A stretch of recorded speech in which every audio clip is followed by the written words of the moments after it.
down on the other end of the table. Thank you. Do you want all the kids together and parents behind them? How do you want? Sure, however y'all want to do it. Or if kids want to sit together, that's fine. Okay. We've got all the businesses over here. Kids and coaches over here and parents back here? Perfect. Kids together. No. We've got all the businesses over here. Think about what you're going to say, Coach Todd. Coach Todd, remember to say, why you're going around. One of the best runners I've ever met. I think he's going to go and run. Yeah. Yeah, Chris.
Oh, Micah's coming in. She just left. It's fine.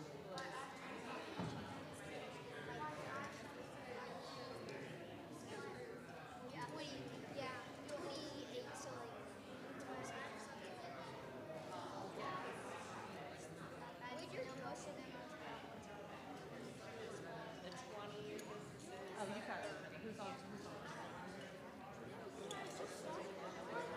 Oh, later today.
good job again.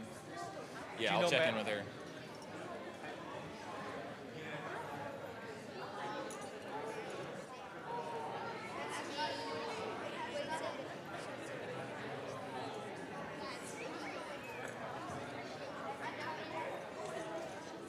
Thanks. Good to see you. All right, yeah, good to see you as well. I hope it's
Good evening, ladies and gentlemen. Welcome to the May 19th Mayor and Council meeting. If you're unable to find a seat, if you will just take a place along the sidewalls here, we're going to get started in approximately 3 minutes.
All right, good evening, everybody. Let's go ahead and get started.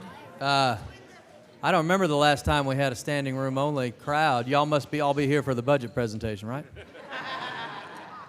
We're going to recognize several groups and longtime businesses in the city. And then my advice to you is you can stay through the rest of the meeting, but I wouldn't if I were you. So we'll go ahead and get started. We have Pastor Matt Cohn is with us with Waterstone Church, new church here in Smyrna, 1464 Spring Street. Come on up and lead us in the invocation pledge. Everybody, please rise.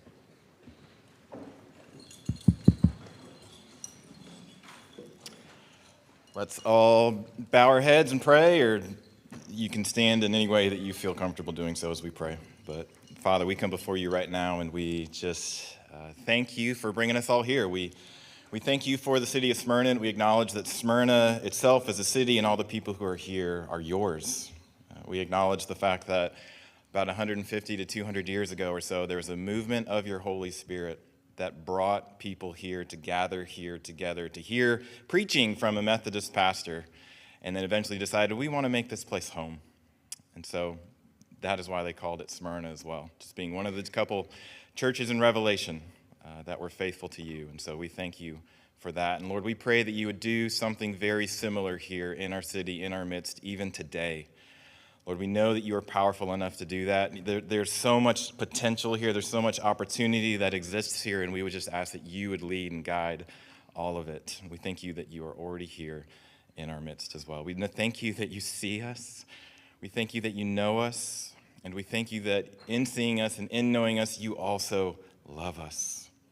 And so, Lord, we ask that you would help us to see one another. We ask that you would help us to sacrificially serve one another in all the different ways that you have called us to be here in this city. And we thank you that as well you have provided a council for us, and you provided a staff for us who we know have the best interests of the city and the best interests of all the citizens of the city in mind. And we pray that you'd continue to bless them. We pray that you would bless all of us as well. We pray that you'd bless the Citizens Academy graduates, the Smyrna Basketball Association's U8 State Girls Champions. Congratulations. You send your congratulations, Lord. We pray that you would bless the Smyrna Elite Spartans Track Club and all the small businesses that exist here in the city. Lord, your hand is in all of it.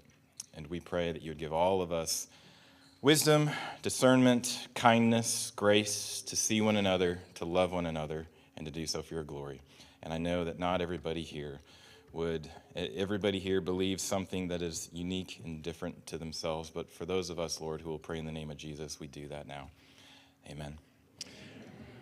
Let's stand and turn and say the Pledge of Allegiance. I pledge allegiance to the flag of the United States of America and to the republic for which it stands, one nation, under God, indivisible, with liberty and justice for all. Thank you, Pastor, for being with us tonight. Appreciate you. We don't have any agenda changes tonight. Next on the agenda is the mayoral report, and I just have a couple of things before we get into our recognition. One thing I know is that our youth sports in the city of Smyrna is awesome right now. Y'all saw that the Campbell High School soccer team won the state championship? Be recognized at the next council meeting in June because we would have needed a bigger council chamber to do it tonight.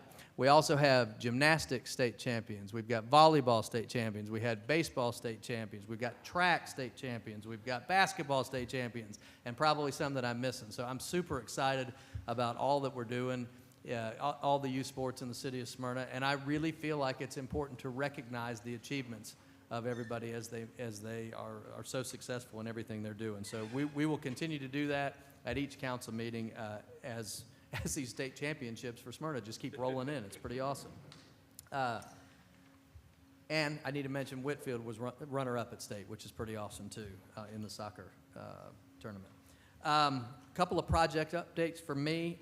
Tolleson Pool, I know a lot of y'all are interested in what's going on over there. They are clearing the debris from the demolition, and you'll start seeing activity over there and grading and getting that site ready for the awesome new aquatics complex that will be coming to y'all early in 27.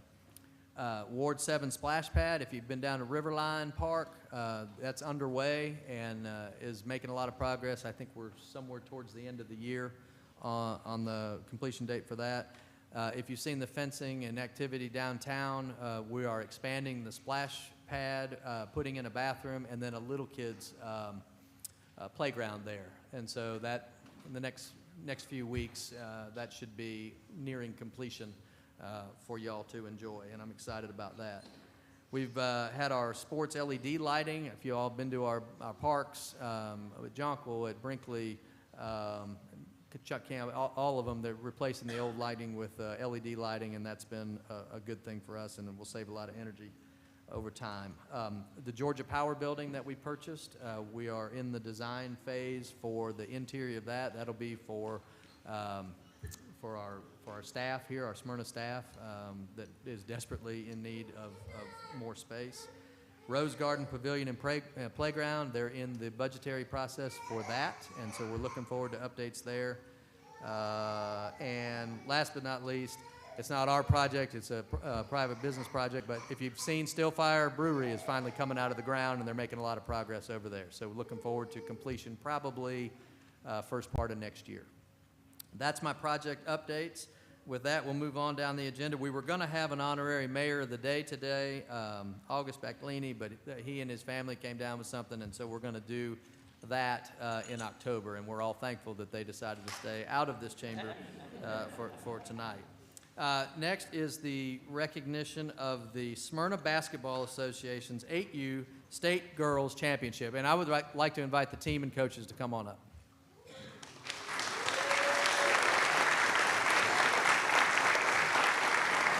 Let me read to you a little bit about what these girls did. They recently competed in the State of Georgia Park and Recreation Association basketball tournament and captured the state title for the 8U girls division after beating College Park, Whitfield County, and the city of Rome. This tournament included teams from Roswell, Savannah, Henry County, and Spalding County. And in this tournament, they outscored their opponents a total of 84 to 57 across 3 bracket play games. Prior to advancing to the state championship, they won 3 games in the District 5 tourney that included teams from North Georgia in Cartersville, Rome, Whitfield County, Paulding County, and Dalton. And in this tournament, they outscored their opponents 114 to 36 to capture the district title. How awesome is that? This was an all-star team made up of these 9 girls from the community who competed across 3 teams out of SBA throughout the regular season. And the players on the team who are standing in front of you now are Quinn Jordan. Raise your hand when I call your name. Quinn Jordan, Lively Winters, Hayden Nelson, Peyton Hightower, Leilani Russell, Kyrie Collins, Skylar Morse, Desola Akanagbe, okay, and Cameron Millsap. Give them a round of applause.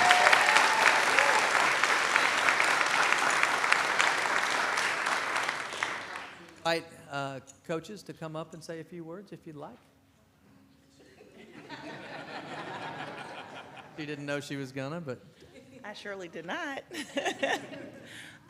Well, thanks so much for having us, and we really appreciate the opportunity to come here and for all of you to recognize all of the girls and their hard work, because they really did work hard. There's one coach that did not stand up, Malik Hightower. So I just want to point that out. But again, we really do thank you, because this was a lot of fun coaching the girls, and they worked really hard. And thanks to all the parents and to Clay for coordinating this. So thanks again. awesome. Let's get a picture.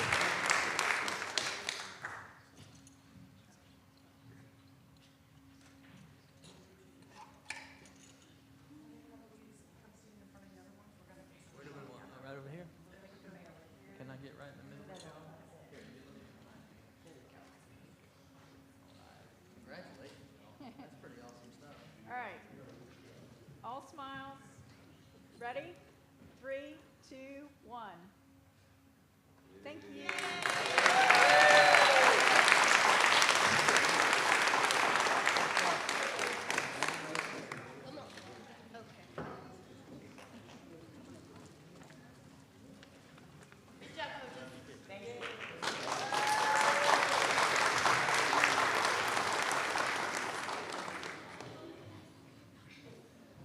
And these meetings are fun when we get to do stuff like that. I love it. Next, we have recognition of the Smyrna Elite Spartans Track Club, state champions, and all of those that finished top 8 or better in the state. And I know we have a lot of y'all here. Councilman Oglesby has been very involved in the Smyrna Elite track and field, and I'd like you to recognize these athletes. Thank you, Mr. Mayor. I would love to recognize these wonderful athletes. Smyrna Elite Track, Smyrna Elite Spartans now, track club, participated in the state track meet. We traveled, I'm saying we because I'm one of the coaches, to Lovejoy High School to participate against athletes, top athletes all over the state of Georgia. And once again, we came home with a whole lot of medals.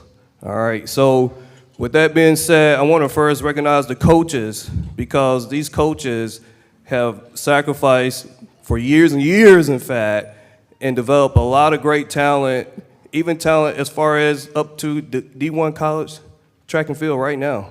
So it's something to be celebrated. We have head coach over here in the corner. If you could just raise your hand. I know you want to hide in the background, but that's Coach AJ. Y'all, that's AJ. the head coach, Todd, who handles our long distance and middle distance. He's awesome developing these young athletes. We have other coaches that may not be here because, you know what, we got practice today. So we have a lot of athletes practicing and getting ready for a national tournament this weekend, the Mark Trail. So Coach Tamika, Coach Jordan, Coach Terrence, he's here. I think I seen Coach Terrence there. Stand up. Stand up, man. And Coach Dion. All right, so if I call your name, please rise. We're going to make this quick, okay? I know we're up against the clock. Oh, we're not? All right. Well, real quick, now I want to recognize some admins that handle the background scene, too.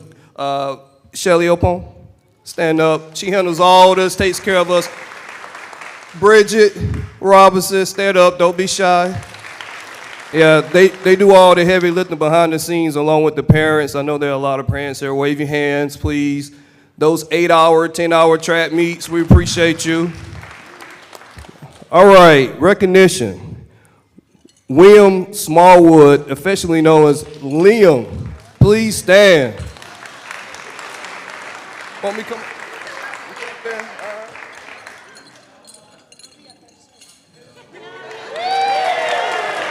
How can you walk with all those medals? Don't run away. I got it.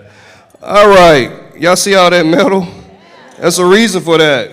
That guy's a state champ. All right, so Liam is one of our newcomers, but he's really settled in. So Liam got first place in the state of Georgia in the 3,200 meter and the 1,600 meter. So we're very proud of him. I believe, did he set a record? Tell us about that. I set the record for the 3,200, which was originally an 11:25, but I broke it to an 11:09. So we celebrate you, Liam. Bradley McWater, come on up, Bradley. Where your medals at? Come over here, Bradley. All right. Bradley, yeah, stay right here because we're going to take some pictures. Bradley, he really, really performed well. First place in the 200 meter. Second place in the 100 meter. And third place in the long jump. So he should have a lot of medals too. We celebrate you, Bradley. All right, next up, Alexandria Robinson. I probably messed it up, affectionately known as Lexi. I got it right. I got it right. Mama said I got it right. Come on up here, Lexi. Lexi is what I often tell her mom is a special talent. I absolutely think Lexi will be in the Olympics one day. I really do. Lexi didn't only do what she normally does at state, but Lexi is a national champion. She's done this before, quite a bit. So we're really proud of Lexi, and we think she's on track to do the same thing this summer at Junior Olympics. But for state, she did what she's supposed to do, and that's win. All right, so Lexi got, once again, first place in the 100 and the 200 meter at state. And second place in the long jump. So we celebrate you, Lexi. And we expect big things from you this summer. I'm going to call her name again later, so y'all stay tuned. All right, so actually right now, so along with Lexi, come on up here. Ariana, are you here? Okay, she's not here. Layla Opal, come on up. Tiana Atwater. Okay, so Lexi and Layla are going to represent our first place 4x400 meter team. So there's two more. Here's the thing about this group and these two young ladies. They actually went to nationals in California and did the same thing. Got first place a couple years ago. So they're not new to this. These are national champions right here. Y'all looking at y'all right here in Smyrna, Georgia. All right. So we celebrate you, Layla. Keep it going. All right. Another 4x400 meter team. I think everyone's here. Amazing. Amazing's not here. Okay. Jada. They may be at practice, y'all. Jade. I'm sorry. Come on up, Jade. Spell Jada. Stand right here. Kylie, come on up. Sage, Opal, come on up. These ladies also went to state and placed first place in the 4x400 meter relay. Y'all see a trend going? So we celebrate y'all. Snow, where are you? Come on up here, Snow. Snow Posley. She did awesome at state. No surprise, she went out there and jumped and long jumped and placed second. And seventh place in 100, so she's all state. Congratulations. And I called Sage's name. You can raise your hand again.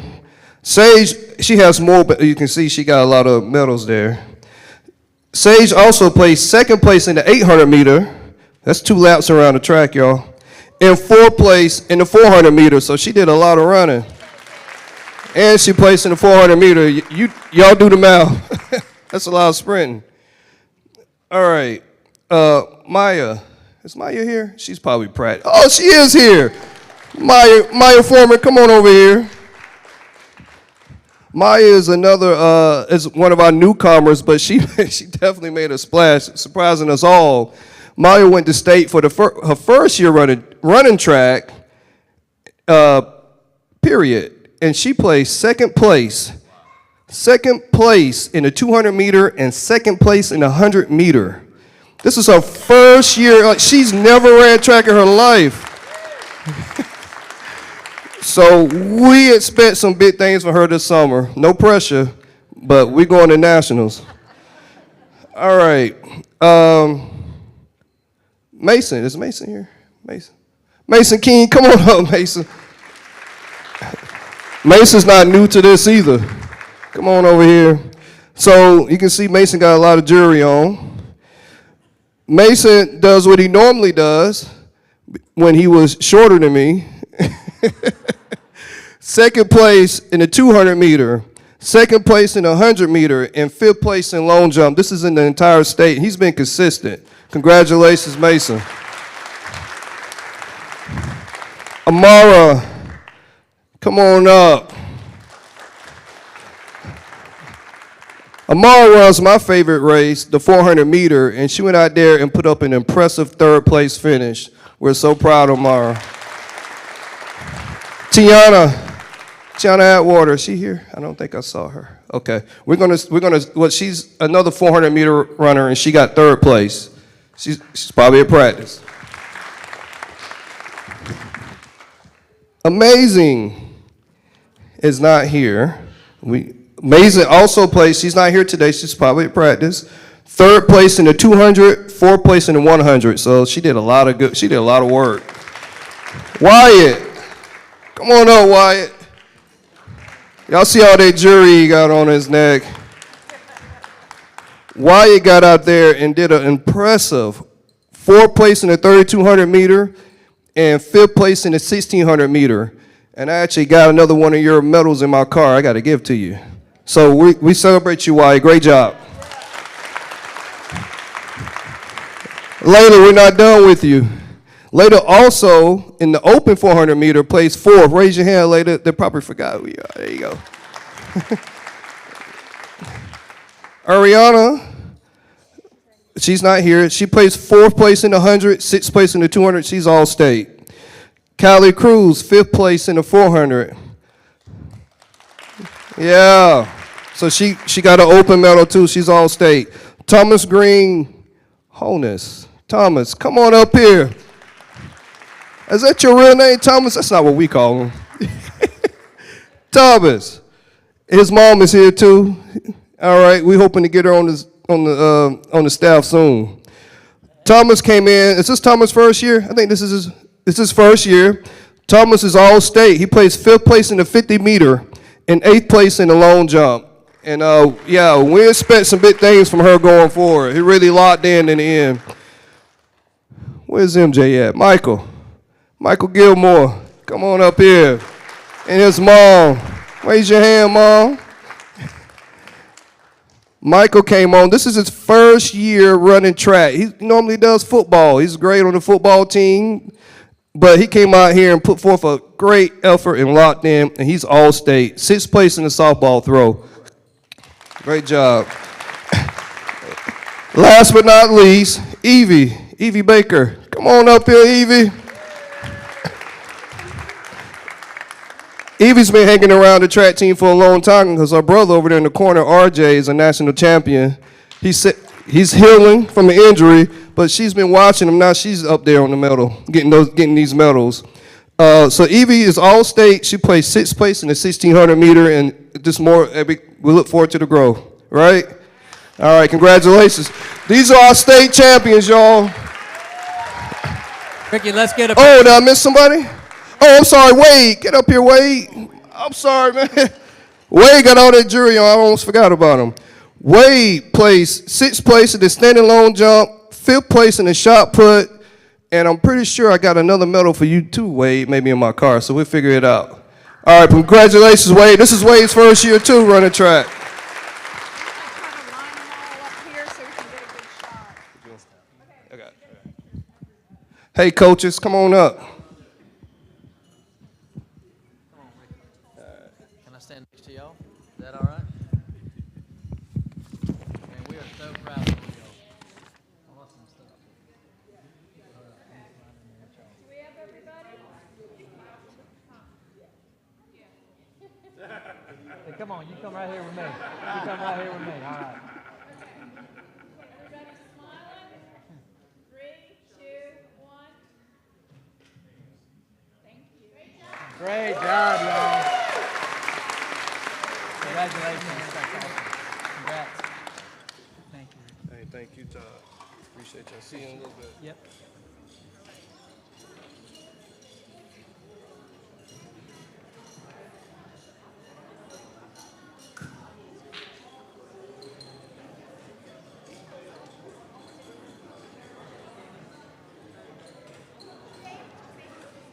All right, we have 2 more presentations before we get into our formal business agenda. And the first is, we have, how many?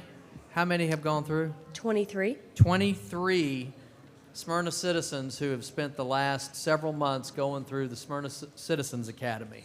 And they're graduating from that program tonight. And I want to thank them all for their time and dedication and effort to that program, and I hope that it was good for you all to learn kind of behind the curtain stuff about how things work in all our departments and our staff, and we really appreciate you going through the process. I'll turn it over to you for talking a little bit about the program and then introducing the graduates. Yes, thank you so much. Good evening, everyone. My name is Evie Ramsey. I'm the administrative coordinator here at Smyrna. And over the past 11 weeks, this group has dedicated their Tuesday evenings from 6 o'clock p.m. to 8:30 p.m. to learn about the great city of Smyrna and local government. I think they've just done a wonderful job, and I think all the departments have as well. So tonight we're going to celebrate their accomplishments with a certificate of completion. And graduates, as y'all come up, please make sure we stay at the front so we can get a picture when everybody's done. So with that being said, we're going to go ahead and get started with the first being Shannon Oville.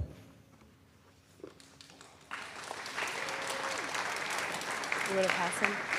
Thank you. We'll let you have your moment. No, you're good. You got it. Congratulations. And second being Angela Black. Thank you. Thank you. Thank you. Congratulations. Next being Marquetta Bryan.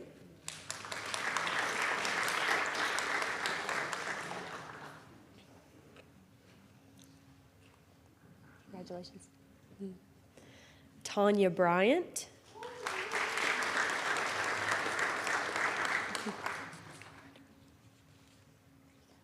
welcome. Congratulations. Ryan Capaccio.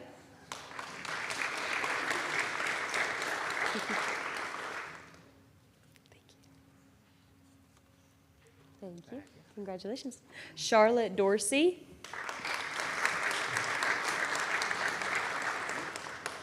Congratulations. Philip Dural.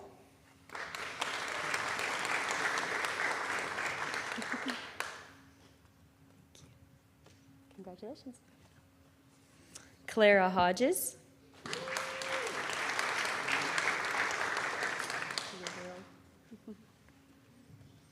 Jason Jeffries.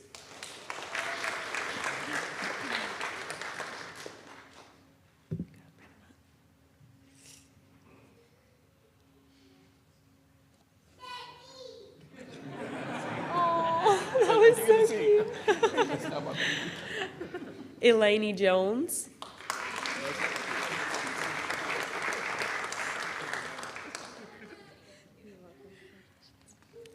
Walter Colas.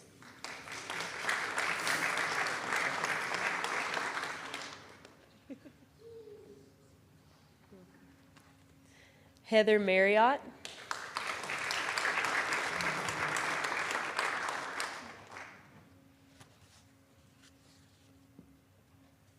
Congratulations. You're welcome. Rich McCoy.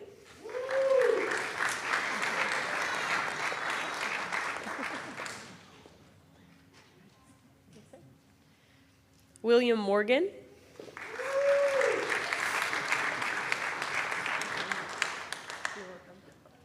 Let me shake your hand. Come here. Sounds good. Lavon Oikonmi.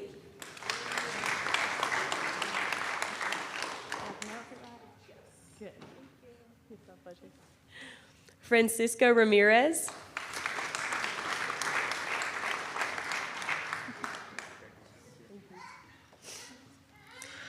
Bhaskar Sridharan.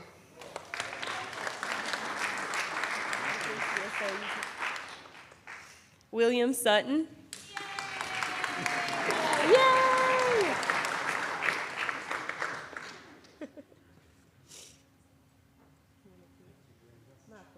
Thank you. Tiva Sweet. Where's she at?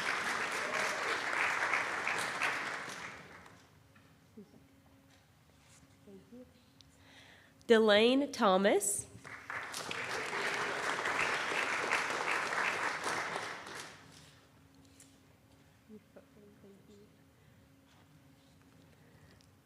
Sophie Tonkova. Congratulations. Thank you. And that concludes our graduation. We're very proud of y'all. We're going to get a picture of everyone. So, we need to come to the front. In front of the podium a little bit and kind of crowd around. Okay. I'm going to squeeze in. Can I get in here with you? Yes, sir. Come on. The mayor was making a joke.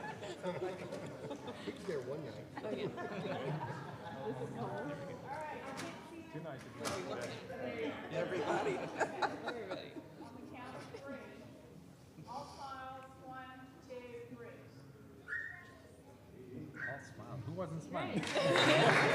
Thank you for your time, y'all. Thank you. Appreciate you. Thank you for the opportunity. Yes, sir. Good. I'm glad.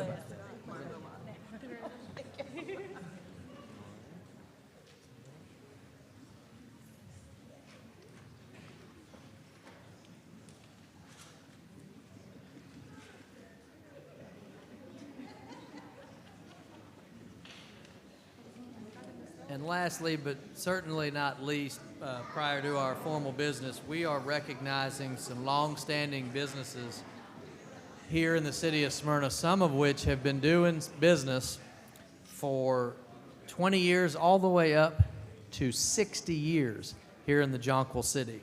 And I have a proclamation. Not all of them are here this evening. I know that Lily Glassblowers is here. They've 60 years. There's a few. I mean, that's unbelievable. going to read this proclamation and then invite those who are here to come up and be recognized.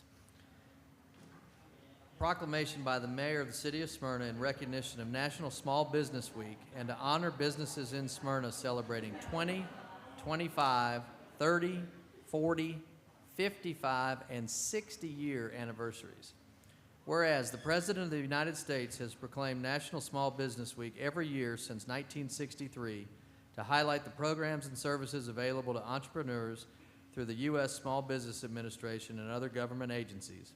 And whereas this country's 32.5 million small businesses create nearly 2 out of 3 jobs in our economy, the City of Smyrna supports and joins in this national effort to help America's small businesses do what they do best: grow their business, create jobs, and ensure that all our local communities remain as vibrant tomorrow as they are today.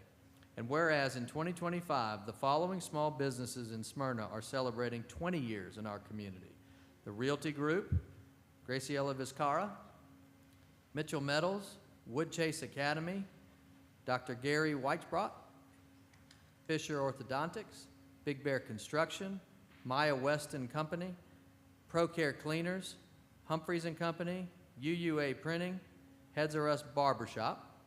And whereas in 2025, the following small businesses in Smyrna are celebrating 25 years in our community: Northwest Speakers and Equipment, Atlanta Coffee Supply Group, Arkle Veterinary Care, Tamar Hair Salon, Jennifer's Nails. And whereas in 2025, the following small businesses in Smyrna are celebrating 30 years in our community: BT Income Tax. And whereas in 2025, the following small businesses in Smyrna are celebrating 40 years in our community: Atlanta Road Body Shop, Ron McCleve, State Farm Insurance, and the Herb Shop. And whereas in 2025, the following small business in Smyrna is celebrating 55 years in our community: Sparkles, Smyrna. 55 years, y'all. And whereas in 2025, the following small business in Smyrna is celebrating 60 years in our community: Lily Glassblowers. Wow.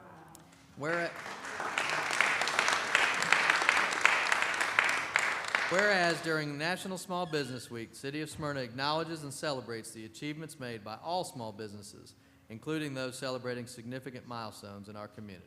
Now therefore, I, Derek Norton, Mayor of the City of Smyrna, do hereby proclaim May 4th through May 10th, 2025 as National Small Business Week in Smyrna and a week of recognition for all of the small businesses in Smyrna, and encourage all city residents, officials, and staff to acknowledge and support the small businesses in our community.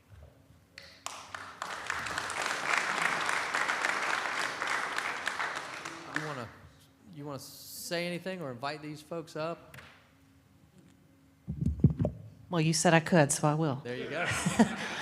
So, as your economic development director, I just want to say, the small businesses are really the heart of this community, and frankly, you work very, very hard, and it's amazing to think. I was in Smyrna 20 years ago when Dr. Fisher was getting his start downtown, and he's since expanded and moved to another location here in Smyrna. It takes a lot to do what you guys do, and so we're really happy to be able to celebrate you here today. So if you would come up here, and I will give you a copy of your proclamation, and let's take a picture.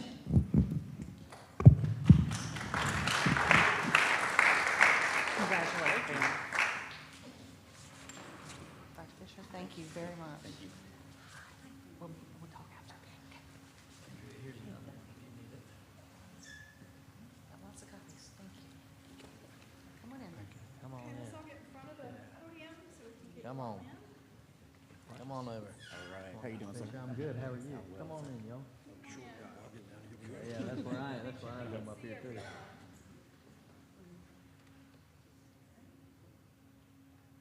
Everybody ready? Smile. Count of 3. 1, 2, 3. Thank you. Awesome. Thank you. Thank you all.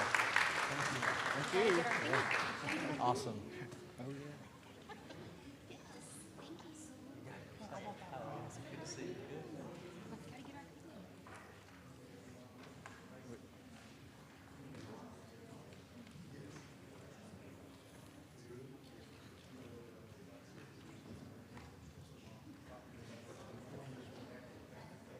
I think the longevity of those businesses in Smyrna shows that this community supports our local small businesses, and will continue to do it. Thank you all so much for doing business in our city. Man, the crowd is a lot thinner now, isn't it? We're going to go on to our formal business agenda now. We have item 7 is community development items. Item A, this is a public hearing, zoning request Z25-004. Allow rezoning from R15 to RMC 8 conditional for the development of 7 single-family homes at a density of 7 units per acre, land lot 528, 1.01 acres. This is 2731 and 2743 Bell Drive, EIB Properties, LLC. This is in Ward 1. Councilman Pickens has business travel this evening and is unable to join us, so Councilmember Lindley will be handling this issue, but we'll turn it over to Rusty Martin. Good evening, Rusty Martin, Community Development Director for the City of Smyrna. This rezoning case went before the Planning and Zoning Board on April 14th. Their recommendation from that public hearing was approval by a vote of 4-0. So it comes to you guys tonight with the recommendation of approval from the P&Z Board and from staff. The subject properties are located on Bell Drive, 2731 and 2743. They're just over an acre in size. Right now, there are 2 single-family homes on those lots. The applicant is proposing to tear down those 2 single-family homes and build 7 new single-family detached homes. The existing zoning is R15. They're proposing to change that zoning to RMC 8 conditional with a density of 7 units per acre for the development. The future land use for the area is Regional Activity Center, and with this request, there's no change to that Regional Activity Center designation, and it'll remain the same. This is a proposed site plan. As you see, there are 3 homes facing Bell Drive with a detention facility on that side, and then 4 homes on Woodland Terrace. The RMC 8 zoning district setbacks, this applicant is proposing a 15-foot front setback, 5-foot side setbacks, and 25-foot rear setback. And got your 3 homes on Bell Drive, your 4 homes on Woodland Terrace. You have a 5-foot sidewalk and 2-foot grass strip on both Woodland Terrace and Bell Drive. The stormwater detention facility is located in the southwest corner of the property, and that'll tie into the city's existing stormwater management facilities. With this request, there's 6 variances requested. The first deals with a reduction in lot size from 12,000 square foot down to 5,000 square feet. The second deals with a reduction in the minimum lot width from 100 feet down to 50. Number 3 is a reduction in the front setback from 50 to 15 feet. 4 is a reduction in the minimum side setback from 10 feet to 5. And number 5 is a reduction in the rear setback from 30 feet to 25. And finally, increase the maximum allowable lot coverage from 35 feet to 45 feet. This is the 2 homes that are part of the application in the lots. And then some of the surrounding development that is on Bell Drive and then Woodland Terrace. Community Development is recommending approval of the requested variant or requested rezoning from R15 to RMC 8 at a density of 7 units per acre with the following conditions. The first one deals with is a standard condition, and it deals with the composition of the homes and the facade materials. Number 2 requires an HOA as part of the development to maintain the detention facility. Number 4 deals with the retention pond. Number 3 is not applicable to this development due to the size of the property. and the amount of square footage needed for open space. Number 4 deals with the retention pond and screening that from the public. Number 5 deals with the utilities being placed underground. Number 6 requires the developer to be responsible for any traffic improvements during the development of the site. 7 prohibits debris from being buried in the common area. Number 8 requires the developer to install decorative street lights. Number 9 requires the developer to comply with the city's tree ordinance, and that number 10 requires the tree plan to be done by a registered landscape architect. And then 11 and 12 deal with sodding the open space area and then a tree planting schedule for each lot. There are special conditions. 13 calls out the setbacks for the site. 14 requires the minimum lot size to be 5,353 feet and the minimum lot width to be 50 feet. 16 increases the impervious surface area to the 45% per lot, and 17 requires a minimum driveway length of 22 feet. 18 is a right-of-way dedication on Woodland Terrace, because that right-of-way is substandard, so help bring it up to the 50-foot standard for the city.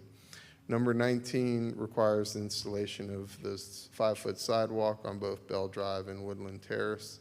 And then 20 and 21 tie the development to the site plan and building elevations shown earlier. With that, I'll be happy to answer any questions for you. Any questions of Rusty? I have no questions. I'd like to invite the applicant up.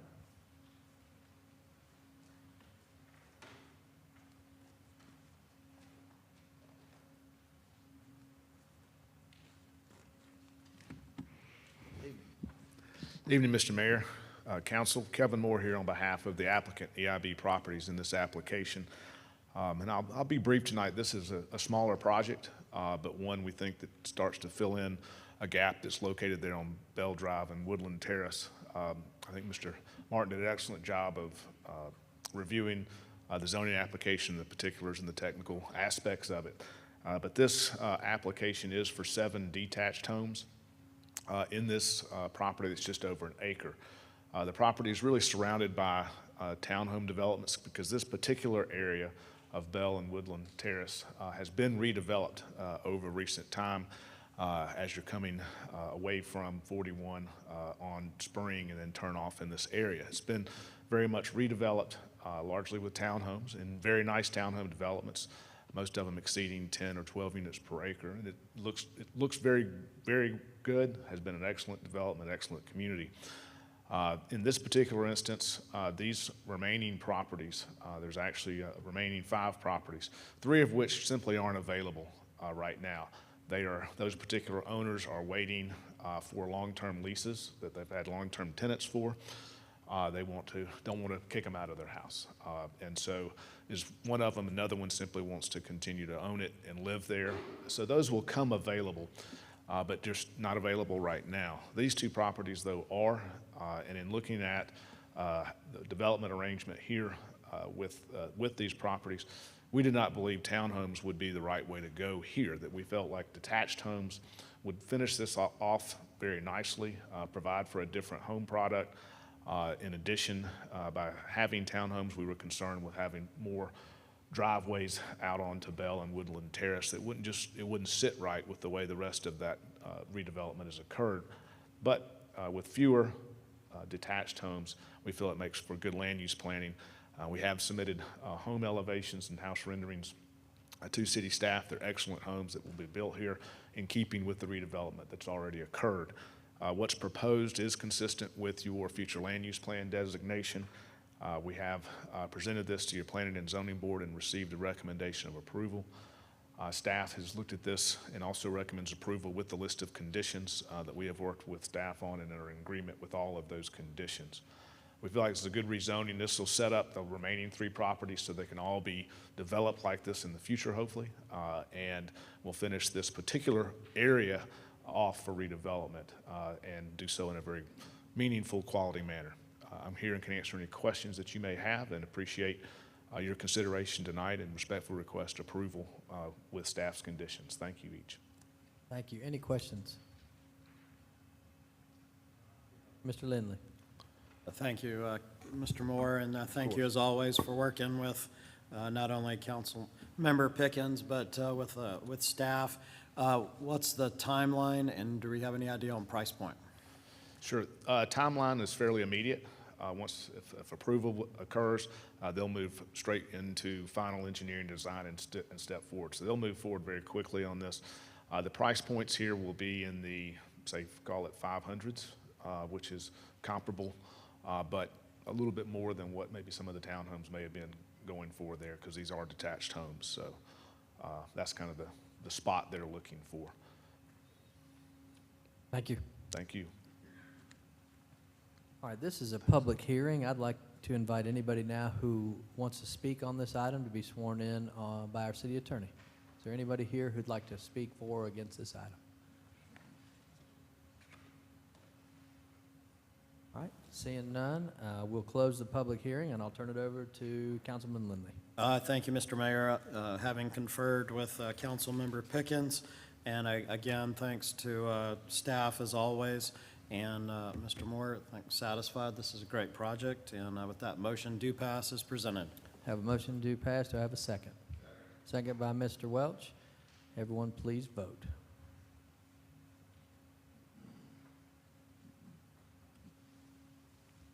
Ms. Hines, I think we're just...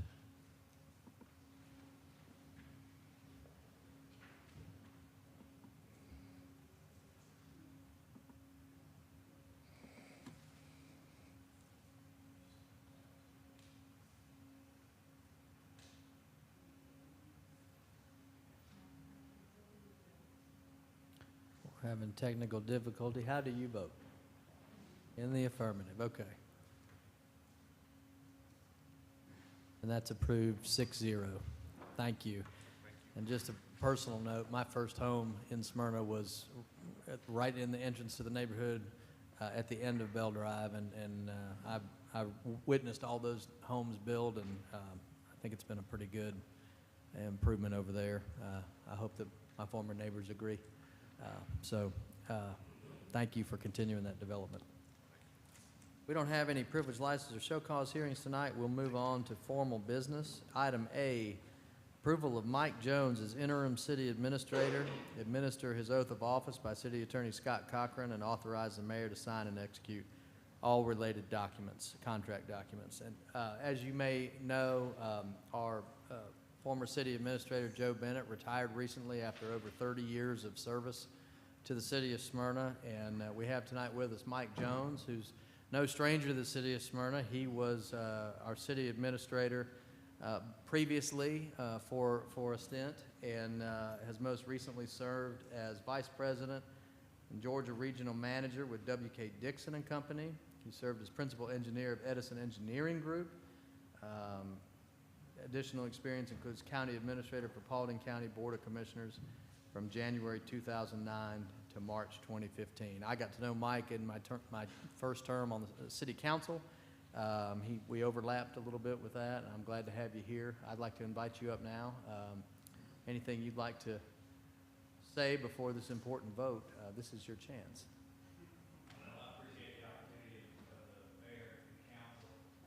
You got to go speak into the microphone.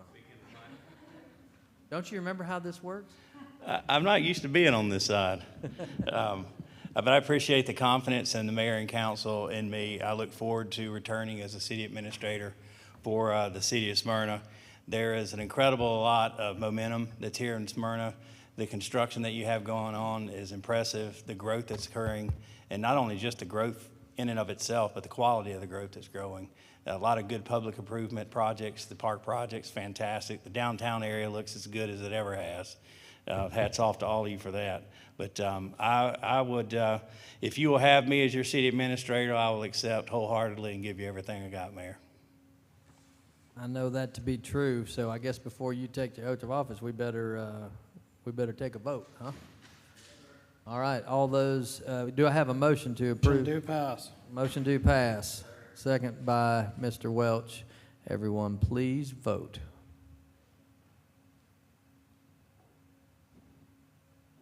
We're waiting on Mr. Welch and Ms. Hines.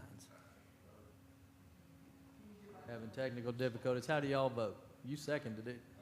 All right, so that, we got 2 affirmative votes. Man, the suspense, Mike Jones. It's approved 6-0, and having talked to Glenn Pickens, it would have been 7, so congratulations.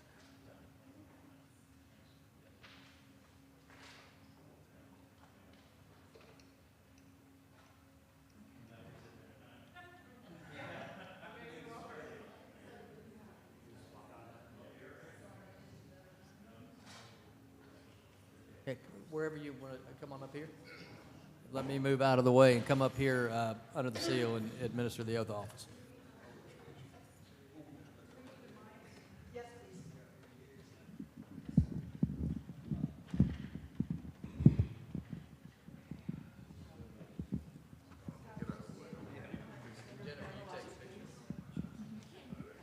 Okay, there's a copy for him Yeah, to see. I got it.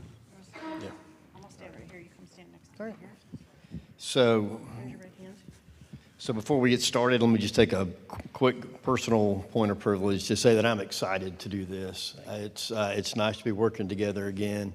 You touched on the fact that there's a lot of stuff going on here. I've been here forever, and never as much as there is now. There's never been as much good stuff going on. So it's going to be nice working together again, man. Thank you, All right. So raise your right hand. I'll say parts of it and you repeat if you don't mind. I, Mike Jones, do solemnly swear that I will well and truly. I, Mike Jones, do solemnly swear. And That- the rest of that stuff. That I will well and truly. I will well and truly Conduct myself as interim city administrator. conduct myself as interim city administrator. of The city of Smyrna for the ensuing term. The city of Smyrna for the ensuing term. That I will faithfully enforce the charter and ordinances of the city of Smyrna. That I will will faithfully enforce the charter and ordinances of the city of Smyrna to the best of my ability, Without fear or favor. without fear or favor. And that I'm not the holder of any unaccounted public money due to the state or any political subdivision or authority thereof. That I am not the holder of any unaccounted for public money due to the state or any political subdivision or authority thereof. And that all my actions as interim city attorney act as I believe for the best interest of the city of Smyrna, so help me God. And in all my actions as interim city administrator, act as I believe for the best interest of the city of Smyrna, so help me God. Congrats. Thank you.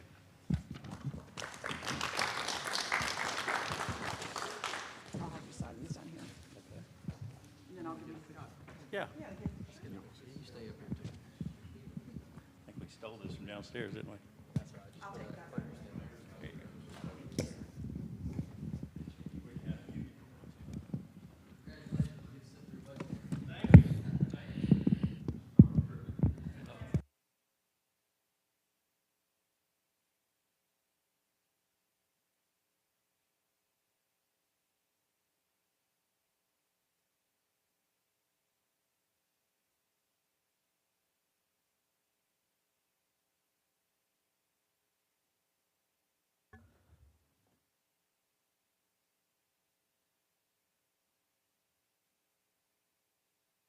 Mike, we're looking forward to having you. It's going to be good.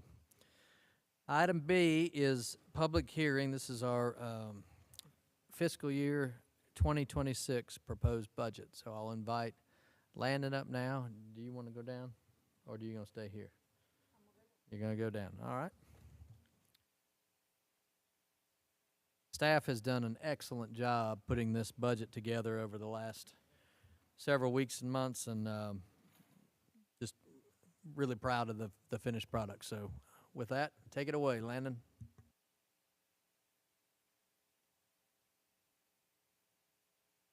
All right. Certainly appreciate everyone tonight. We know this can sometimes run a little long, but Councilman we'll try to Lindley just asked if I said this presentation lasts weeks and months, or you've been working on it for weeks and months. So that's really up to you, Landon. So Yeah, the suspense is, we'll just leave that up to you guys to see how it goes. Well, we will try to be as thorough and concise as possible tonight as we go through this. So as we run through, as we start out, this is our, as the mayor said, the FY 2026 budget. That is the period of time running from July 1st, 2025 to June 30th, 2026. Just as an overview, we'll be going over general fund, E911 fund, hotel motel, water sewer fund, go through our personnel recommendations, fee changes, debt obligations, capital projects, give you an overview of those funds, how they compare to last year, how revenues versus expenditures compare as well. Starting first, here's our revenues versus expenditures. As we look at the comparison there, as is required by law, our general fund is balanced this year at $69,900,600. Our special revenue funds are also balanced this year. That is using about a little over $500,000 from hotel motel to balance that use of hotel motel reserves. We'll hit on that a little bit in a few minutes. Our capital projects as well, this represents our CIP. That is a transfer out from the general fund and a transfer into the CIP fund, but that is completely contained right there. We'll talk about SPLOST, how that factors in on the next slide here. Then our internal service fund, that is our vehicle replacement fund. You will see that there is a transfer from cash reserves of about $1.7 million. The reason for that is, and we'll once again touch on vehicles in a minute as well, is that we budget our 30-year average of vehicle costs is what we put into that fund every year. So most years you'll see us, this is my 5th year, I think every year we've put more money in than we've spent. So that's been building up our reserves and our fund balance in our vehicle replacement fund, so that when we get to a year like this year where we have more vehicles that are more expensive, then that fund balance can cover it, and we are very confident that our fund balance is sufficient to cover those purchases. And then lastly, our enterprise funds. That is mostly our water sewer CIP, water supply, things like that, water administration, distribution. You'll see a transfer to cash reserves from that account. We'll touch on that in a little bit as well. We've typically had a pretty significant transfer to cash reserves in the water sewer fund. It was previously a lot bigger, but as our CIP grows, that number's gotten a little smaller. It was balanced for the first time last year. The reason we are comfortable transferring that to cash reserves is because we often do have capital expenses. Like we had Windy Hill modifications for about $4 million in FY20, and this money keeps us from having to take out debt and bonds to pay for those big ticket items. So this next slide here just shows us a comparison of our FY25 revised budget, which is the current budget cycle that we're in, compared to our proposed FY26 budget. You'll see the general funds increasing by about $2.4 million, $2.5 million. That's mostly due to our insurance, benefits, general government line item that has to do with retirement, vehicles, insurance, which we'll hit on. For the most part, with all of our other divisions within the general fund, they've stayed mostly flat. Our special revenue funds have decreased. The biggest reason for this decrease is that we are no longer budgeting for ARPA funds. That's the American Rescue Plan Act. That was during COVID, if you'll recall, around 2022. We've been spending money from that. However, funds for that had to be spent by the end December 31st of 2024, so this past December. However, other funds have increased, bringing that up a little bit. Hotel, motel, confiscated assets, CDBG, those type things. Then if we go down, you'll see the biggest difference in any of these is the capital projects funds. The reason that's so much smaller in FY26 is because we do not have anything budgeted for the 2016 or 2022 SPLOST. For 2016, although we do anticipate spending money in FY26, we're not budgeting anything for that right now. We'll come back to you all with an amendment towards the first of the year, maybe. I think typically we've done that September, October, but it'll just depend. And then for the 2022 SPLOST, the full budget was adopted at the beginning of that SPLOST in FY22, or in 2022. So since that budget's adopted, we don't have to do anything else to it unless we need to increase the full life of the project amount, and then we'll amend that as we go. So that's why you see the big decrease there. The only thing for the FY 2026 is this year's CIP. For internal service funds, again, this is our vehicle replacement. You'll see an increased number for what we're planning to spend here. This is because we're replacing more vehicles and larger price vehicles. The main one would be a fire truck that we currently have budgeted at $1.7 million.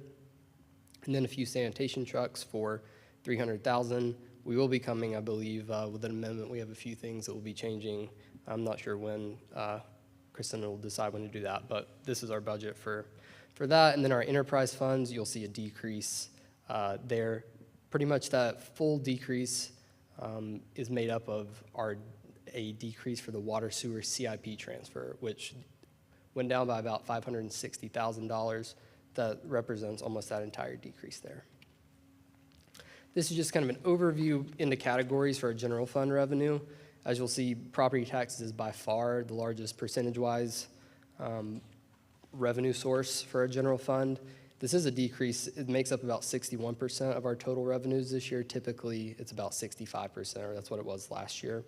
The reason that's decreased a little bit is we have a smaller than usual increase in our real property taxes based on the value of homes in the tax digest. It's only about 1% this year. As everybody knows, the housing market slowed down a little bit, but we feel good about that number. As we go down charges for services, this is about 14% of our total revenue. These services are things like sanitation, prisoner, housing, accident reports, commercial recycling, revenue we get from parks. Other taxes, this is things like insurance premium tax, financial institutions tax, just those types of taxes that aren't necessarily services that we're providing. And then as we go down to interfund transfers, these are transfers in that we get, which we'll speak on in a few minutes, from the hotel motel fund and the water sewer fund. They transfer a certain percentage of their revenue to the general fund. License and permits, this is mostly what Rusty's department collects over in community development for business licenses, permitting they do. Fire does some of this as well. Intergovernmental is the revenue that we receive from Cobb County, the House Bill 489, for services provided by the city that would otherwise fall under the county domain, so they pay us for that. Fines and forfeitures, this is mostly municipal court. There's some other things that fall in there as well, court fines and fees. And then miscellaneous is just kind of anything else, revenue sources that don't necessarily fall in one of those other categories. Kind of grouping our expenditures as well by function here. As we look at public safety at the top, that's our biggest. This is police, fire, jail, things like that. General government is all those other things that the city does: administration, finance, HR, library, community development, parks, pretty big category there. And then public works is our recycling, sanitation, highways and streets, facilities, those type things, engineering as well. Insurance and other benefits is just kind of the big pool for all those insurance and benefits as well. Debt, these are the kind of speaks for itself, our debt payments, and then CIP and vehicle replacement. It's capital projects and vehicles that we're going to replace each year.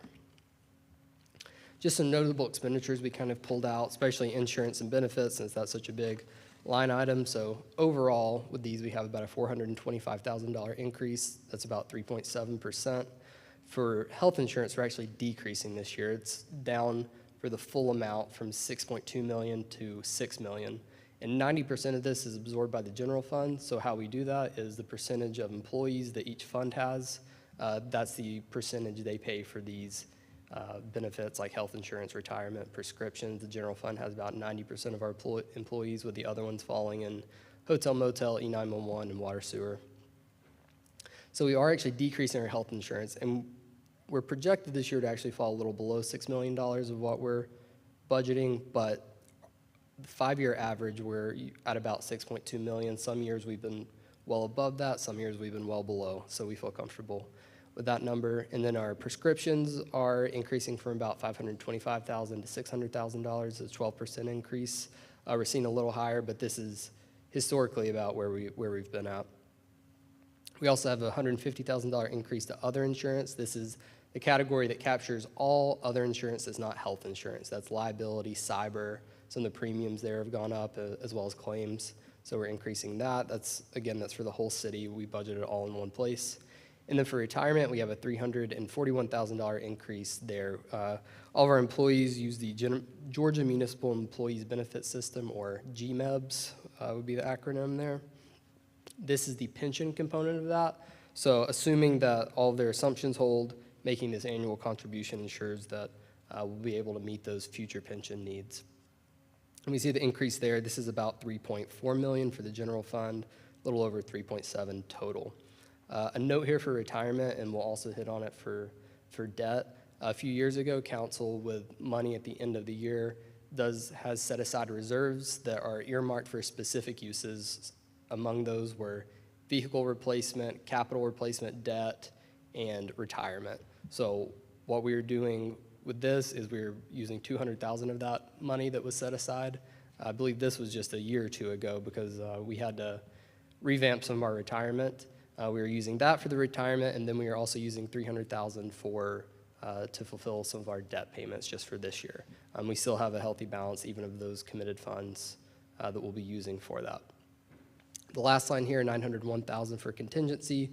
The first two you see there are the raises that employees get, which are contingent on mayor and council approval in January.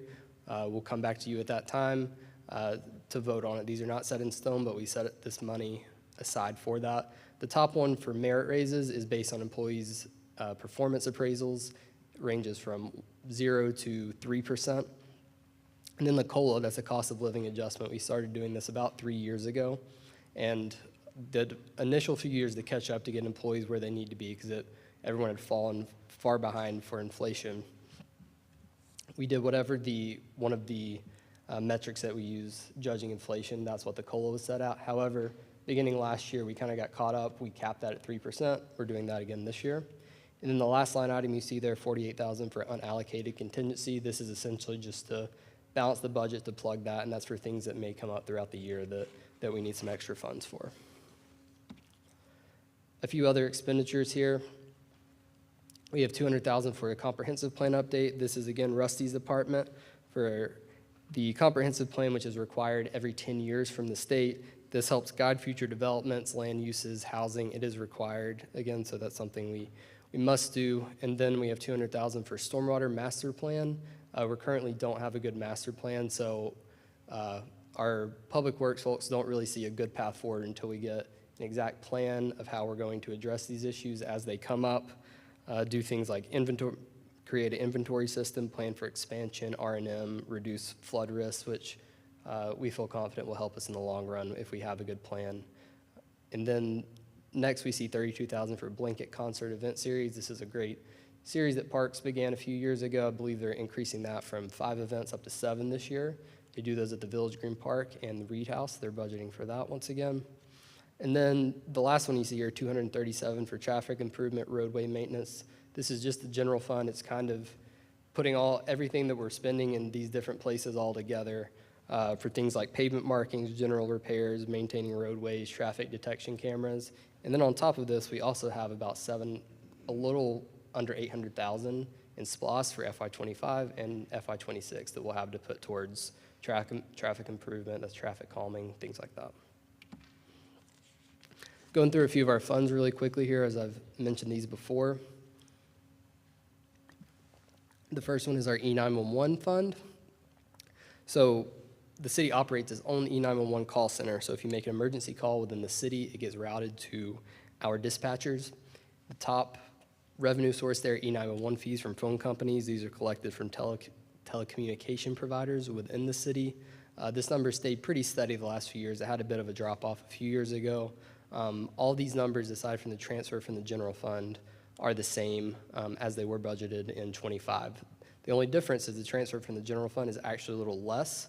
We actually had an employee move location, had an employee retire, and that position fit better within the IT department than it did E911, so that was less. And that transfer from the general fund is a supplement that is required to balance the E911 fund from what we get in the general fund.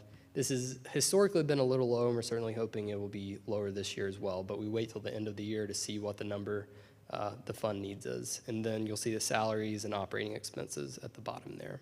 It is balanced. our hotel motel fund.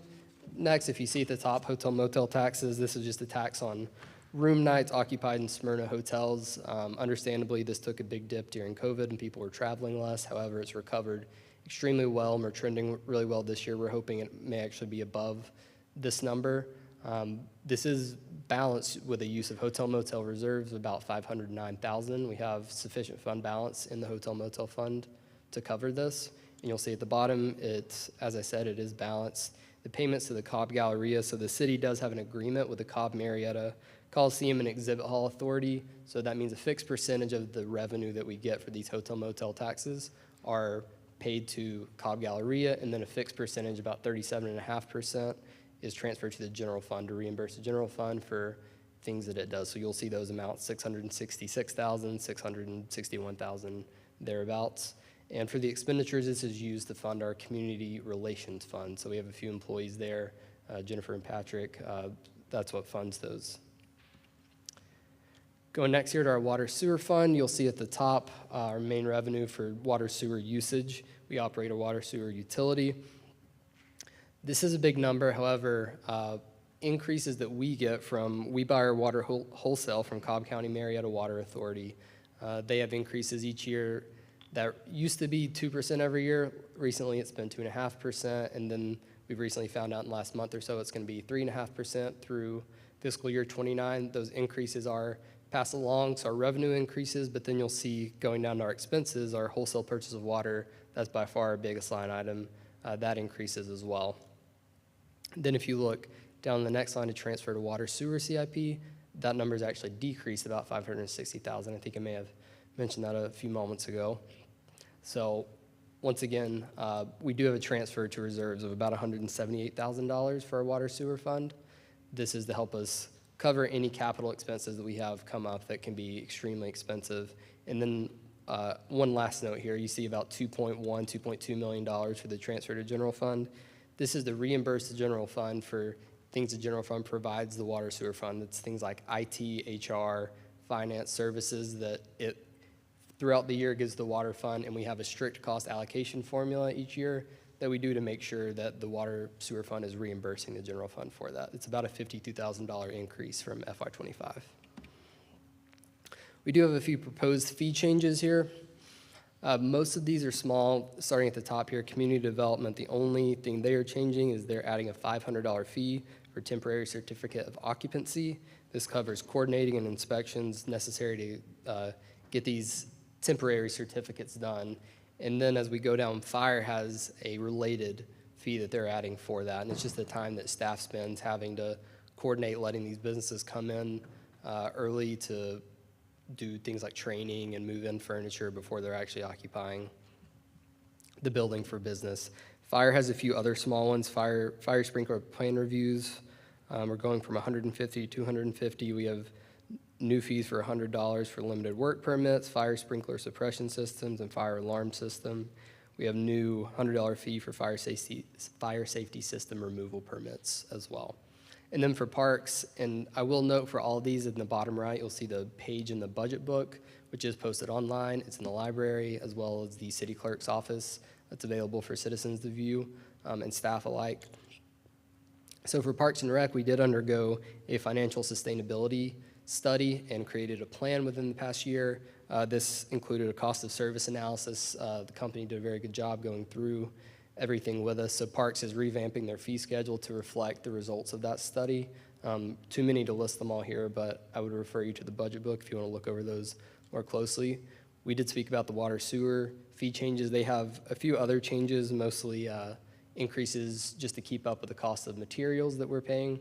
Also, they just try to simplify their fee schedule a lot this year. They realized that a lot of developers are having trouble reading that schedule and knowing what they need to pay, so they're making an effort to simplify that. For our stormwater utility, we are increasing that from about $3.80 to $3.87. So we've been increasing that 7 cents a year to try to cover our stormwater work that we need to do. We're hoping that is sufficient for this year. We are kind of evaluating how we collect some of those things. Going next here to our new personnel requests that are recommended. We have two new personnel request for $146,000. These two are in the Human Resources Department, it's HR and Risk Management Specialist. This is the second year they've requested this position. We're hoping that it helps the department with the workload that they're currently experiencing, which is quite heavy for all of them, and then to help the department just become more efficient in handling these risk management things, which have become more and more, and just to kind of coordinate those things and improve those processes for them. And then for parts facility, we are recommending a parts maintenance tech 1. This is mostly going to be situated downtown to help. We're adding a bathroom, we're adding more things. We need to make sure that we're keeping that area clean for our citizens that come and want to enjoy our downtown area. So that's what that position will be mainly focused on. And then at times when the downtown isn't as occupied, they'll be helping in the community center to keep that clean, help however they need to, whatever they need to do there. We did have 5 other full-time positions and 1 part-time position that were requested but are not recommended for this year. Those total about $453,000 for annual impact. We have about 10 reclassifications that we are recommending as well. As we go down quickly here, I'll read them off. I won't spend too much time on them. For community development, we are recommending that we reclass Planner 1 to a Land Development Services Coordinator. This was really meant to be an entry-level position. It's progressed far beyond that. So we're reclassing that position, and you'll see some of these to the right for the budget impact have no budget impact. They're really just title changes. That's the case for 2 of our engineering positions, for traffic signal tech to traffic signal tech 3, 2, and 1. This is really just reorganizing the department to make sure that these employees have a way to progress in their career as they're moving up, getting more training, more education. We want them to have something to work to progress and to create more of a hierarchy in the department. Fire has 2 as well. We have admin coordinator to certification manager and admin assistant to admin coordinator. Once again, these are positions that have far outperformed their job duties and are doing a lot for the department. The admin coordinator is currently already serving as a certification manager and handling all the certifications for all the departments, which go far beyond what a typical admin coordinator does. And then for admin assistant, we're reclassing that to an admin coordinator. That job was initially just meant to help 1 division in fire. We have 5 divisions. They are currently serving all 5 divisions instead of that. So we're recommending reclasses for both of those. For highways and streets, you'll see a large decrease there. The department wishes to remove the warehouse supervisor position, make it a streets maintenance worker, and then the job duties that were previously under the warehouse supervisor will be done by 3 separate warehouse attendants. For IT web administrator, information system specialist, IT feels that this position can help them a lot more if they're an information system specialist. The web administrator job, now that we're done with our website, there's a little less work to do, and there's a lot more work to do with things like pick tickets. That's the things that employees put in that we need help with IT when we can't get our computer to turn on and off, which is more often than you'd think. And then for sanitation, sanitation worker to sanitation worker 2, these are actually 4 positions. You'll see a little bigger number, so that's why it's close to $10,000. This is a way for employees, once again, to progress when they have more skills that are required than a typical sanitation worker, and more education and being able to operate different types of equipment. Lastly, for water distribution, we have a water and sewer supervisor down to an administrative assistant. We have a few employees actually retiring as supervisor and administrative assistant, and they need more help with more of the administrative side as well. So we're recommending that is reclassed as well. Going to debt obligations now, for our total debt obligations, we have $79,636,889. We feel good about being able to cover these obligations, and this is over a 15-20-year period, so that's not $79 million for this year. I think it's worth noting too that number seems high historically, but don't forget, everyone, that is including the downtown expansion that it will likely be sold, and Emory property that could likely be sold. All of those things it seems higher. Plus we have some SPOS overages that we're committing to paying down the outstanding bond debt. So don't be alarmed by that larger than normal number. Yes, sir. That number includes the interest portion of it, which will be drastically reduced if we're able to pay those off early. Sure. And to that point, as we look down for what's scheduled for FY26, we have about $9.5 million. The first one there, our TAD fund, that's our tax allocation district.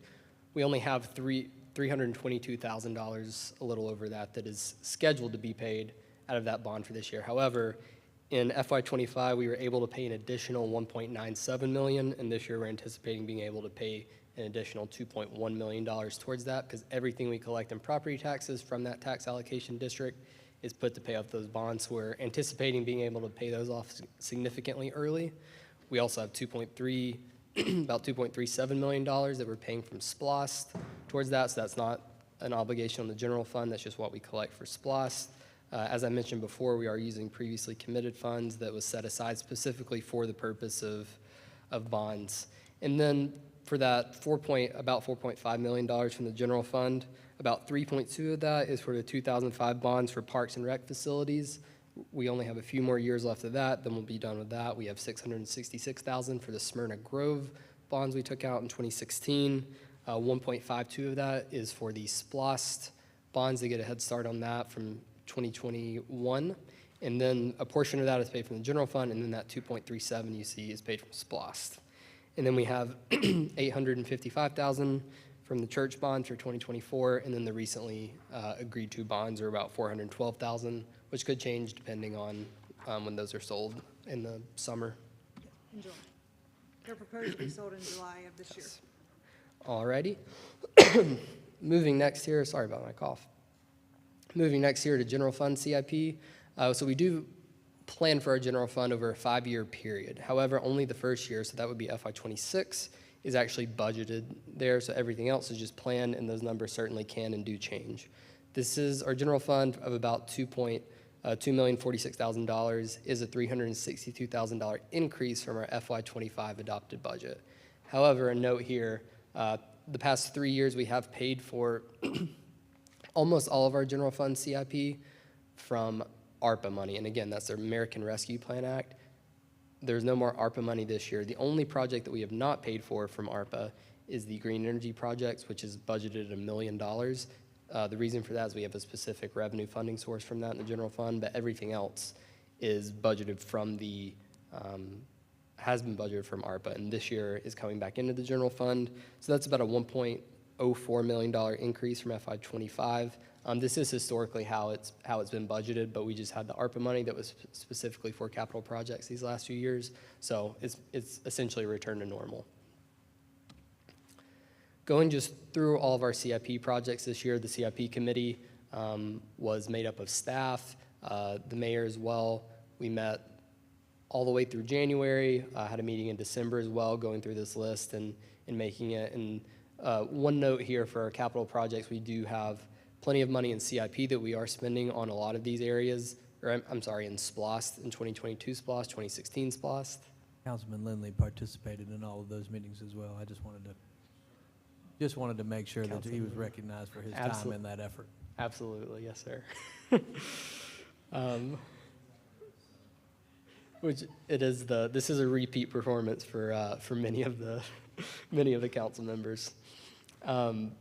So I would note again, though, that we do have plenty of SPLOST money for a lot of these projects as well that isn't shown here. That there's a slide at the end, but if this seems small and it's not addressing some issues, we have that money as well as an upcoming SPLOST in 2028.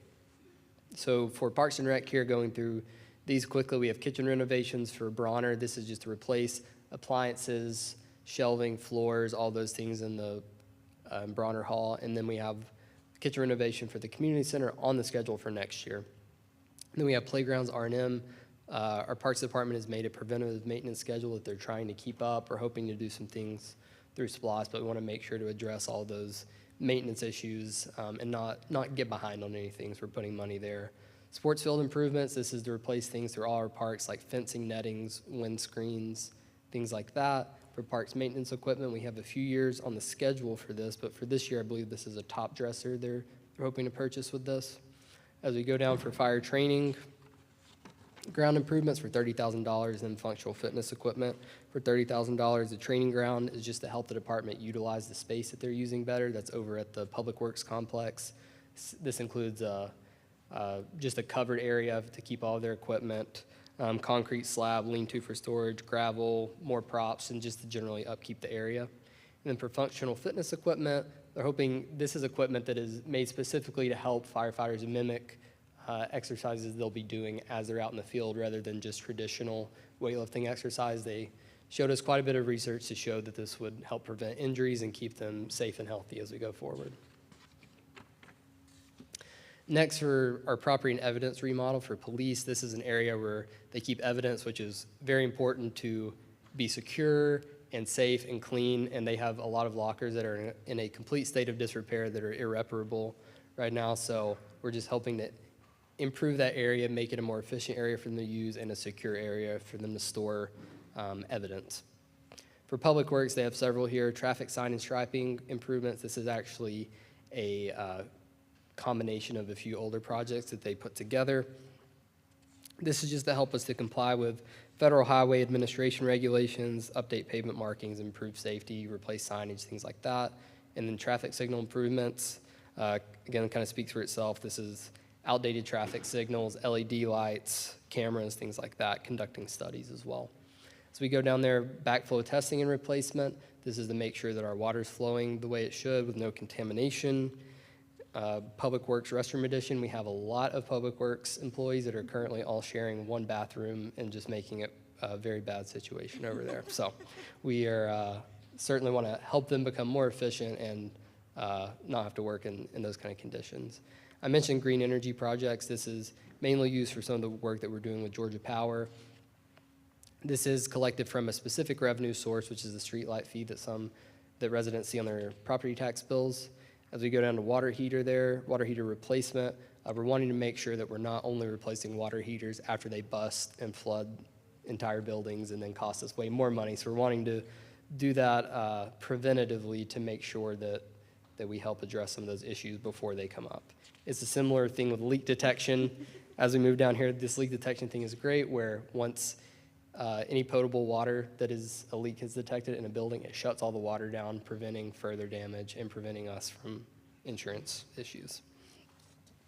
Bridge repairs and maintenance. Cobb County did a study. We have to comply with those a few years ago that kind of graded all of our bridges, and they weren't horrible, but they're kind of in the middle. And when that study happened, there was about 11 bridges that we needed work done to repair on. This is the second year we've put money into slowly repair those bridges so that we're not, once again, going to have a year where we have $1 million to repair bridges.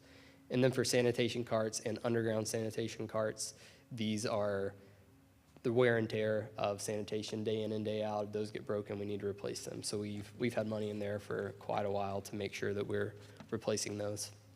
For water sewer CIP, these are just 3 recurring projects that we've had every year. Lead and copper inventory.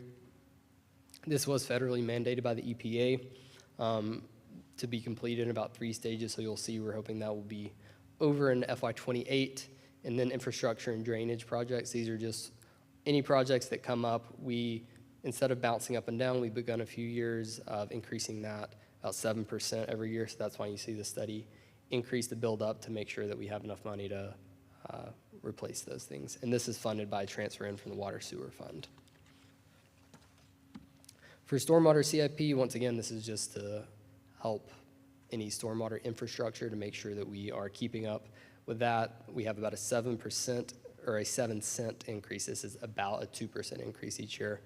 This is funded by the monthly stormwater fee. Pretty much all the money goes here. We do have a transfer out because we have a assistant engineer in our engineering department that focuses on stormwater, so that's funded by transfer in from the stormwater fund. But other than that, all the money we collect goes into this stormwater CIP to help with that.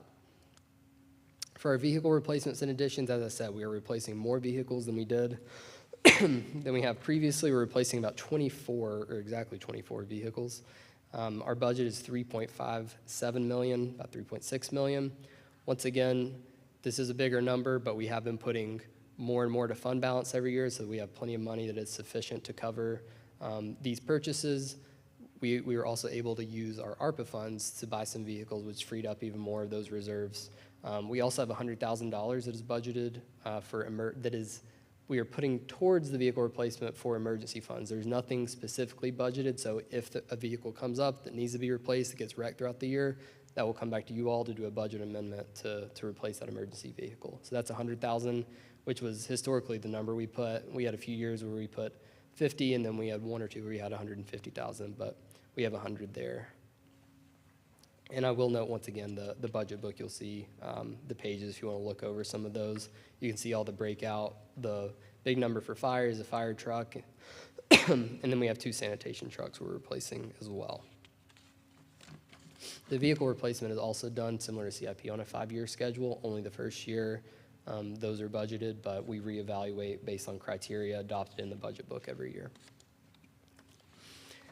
This is a little breakout of 2022 SPLOST.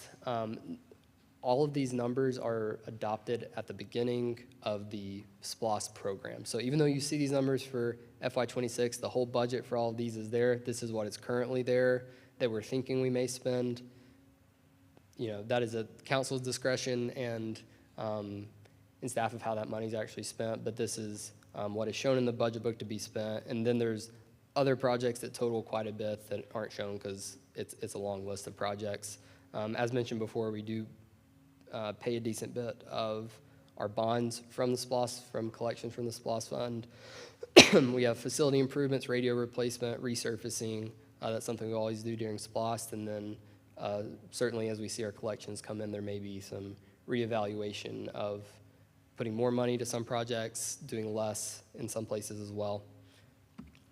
And just to finish up here, as I said, this budget is available on our website. If you go to annual budget, financial and audit reports, that's under the finance department tab, under departments on the city website. You can find that there. We try to keep it updated. And then our adoption schedule, we're doing our public hearing tonight. And then I believe there's already been a special called hearing for the formal budget adoption June 2nd. That's all I got. Are there any questions for Landon or Kristen, knowing that y'all have seen this several times already? Any other questions? The only thing I'll add, and it'll take 2 seconds, is just it was advertised in NVJ as required. So we've met all the legal requirements for the budget. So, no questions? Great job, y'all. And Landon does a fantastic job every year. So I give him all the credit. He works so hard on this. He does a fantastic job, knows all this stuff and talks from memory. So he does a great job. So just want to give him the recognition. And he felt comfortable with you standing next to him for any support that he needed. So this is a public hearing. If there's anybody who wants to speak on the budget, come up and be sworn in by our city attorney now. All right, don't all come up at once. We're going to close the public hearing and seeing nobody wants to speak. No vote needed this evening, correct? All right. And that'll be on a special call meeting on June 2nd. You don't want to stay? See you later. Have a good evening. All right, item C, Resolution 2025-009, authorization for the approval of Resolution 2025-009 for the continuation of a moratorium for 60 consecutive days beginning on June 8, 2025 for the accepting or processing applications seeking the issuance of a sign permit for freestanding signs and authorize mayor or mayor pro tem to sign and execute all related documents. Any questions, or is there any background that you'd like to add, Kristen or Scott? Scott, is there any background? Is there any? Okay, all right. May I have a motion? Motion to approve by Mr. Lindley. Do I have a second? Second by Mr. Oglesby. All those in favor, please vote. Looks like our system is working now. That's approved 6-0. Item D, authorization to approve right-of-way abandonment of Maple Drive and Park Drive as part of the redevelopment of the old Igo Church site located at 1101 Windy Hill Road, Smyrna, Georgia 30080, and authorize the mayor to sign and execute all documents. Kristen, any background, please? This request is based off of discrepancies found during the survey and engineering phases development of the the old Igoe church site. The discrepancies need to be addressed as part of the project. Public Works recommends the authorization to approve right-of-way abandonment of Maple Drive and Park Drive as part of the redevelopment of the old Igoe church site, and authorizes the mayor to sign all related documents.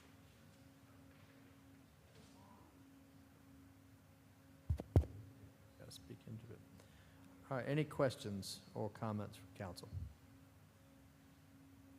All right, this is in Ward 3. Yes, sir. This is in conjunction with the already approved redevelopment of the site, so motion to pass. Second. Do pass, second by Ms. Hines. Everyone, please vote.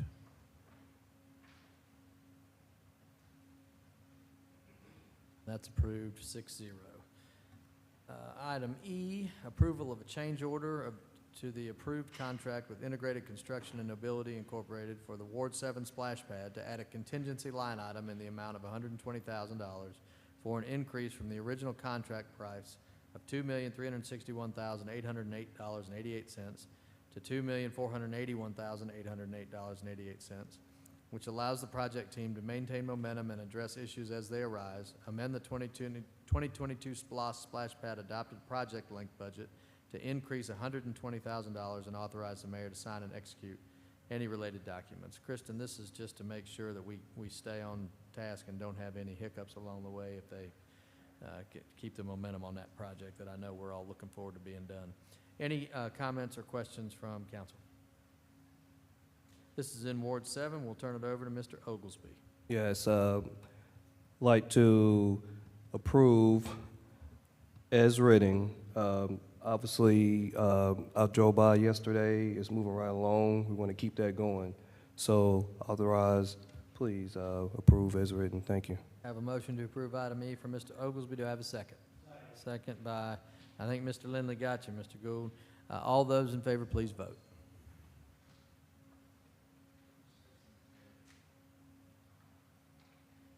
And that's approved 6-0. And item F, approve ordinance 2025-005 for an amendment to section 94-52 of the Smyrna Code of Ordinances dealing with the imposition and rate of hotel motel tax so as to update the ordinance consistent with state law and authorize the mayor to sign and execute all related documents. Ms. Robinson, any background, please? At the request of the Cobb Marietta Coliseum and Exhibit Hall Authority, the city previously approved an amended and restated funding and operating agreement. As the Cobb Marietta Coliseum and Exhibit Hall Authority prepares its financing, the city needs to update its ordinance dealing with the imposition and rate of hotel motel tax so as to update the ordinance consistent with state law and allows the levy through the term of the previously approved contract. This amendment extends the authorization of the levy from December 31, 2028 to December 31st, 2053 as allowed by state law. Staff recommends the approval of ordinance 2025-005 for an amendment to section 94-52 of the Smyrna Code of Ordinance dealing with the imposition and rate of hotel motel tax. And the reason that they're doing this, the timing of this, is the authority is going through a major renovation where they're adding more facilities and a hotel, and with participating cities, these agreements are being updated. Any questions or comments from council? All right, seeing none, I'll entertain a motion. Motion approved by Mr. Lindley, second by Ms. Wilkinson. All those in favor, please vote. We're going to take a vote by hand. All those in favor? And that's unanimous, 6-0. Thank you. Next, item 10 is the consent agenda. Ms. Robinson, can you please read the consent agenda for council approval? Item A, MIN 2025-098, approval of the May 1st, 2025 Committee of the Whole minutes. B, MIN 2025-100, approval of May 5th, 2025 pre-council meeting minutes. Item C, MIN 2025-102, approval of the May 5th, 2025 Mayor and Council meeting minutes. Item D, BCA 2025-002, approval of reappointment of Ward 1 resident Karen Garcia to the Smyrna Housing Authority for a 5-year term to expire May 31st, 2030. Item E, BCA 2025-008, approval of the appointment of Ward 2 resident Edward Donovan Slade to the Smyrna Housing Authority for a 5-year term to expire May 31st, 2030. F, BCA 2025-004, approval of the reappointment of Ward 4 resident Doug Godbold to the Smyrna Housing Authority for a 5-year term to expire May 31, 2030. Item G, BCA 2025-006, approval of a reappointment of Ward 6 resident Casey George to the Smyrna Housing Authority for a 5-year term to expire May 31, 2030. Item H, BCA 2025-012, approval of an appointment of Ward 7 resident Reginald Turner to the Smyrna Housing Authority for a 5-year term to expire on May 31st, 2030. Item I, ATH 2025-091, authorization to approve annual contract renewal for FY26 with Cliffs Fire Extinguisher for fire systems maintenance in an amount not to exceed $31,355.34 to be funded from the Building Facilities Professional Services line item, and authorize the mayor to sign and execute all documents. Item J, authorization 2025-093, authorization to approve annual contract renewal for fiscal year 2026 with Max Air Mechanical for HVAC system maintenance and repair in an amount not to exceed $209,084 to be funded from Building and Facilities Repairs and Maintenance line item, and authorize the mayor to sign and execute all related documents. Nothing else, huh? Thank you, Ms. Robinson. Do I have a motion to approve the consent agenda? So moved by Mr. Lindley, seconded by Ms. Hines. This is working again. All those in favor, please vote.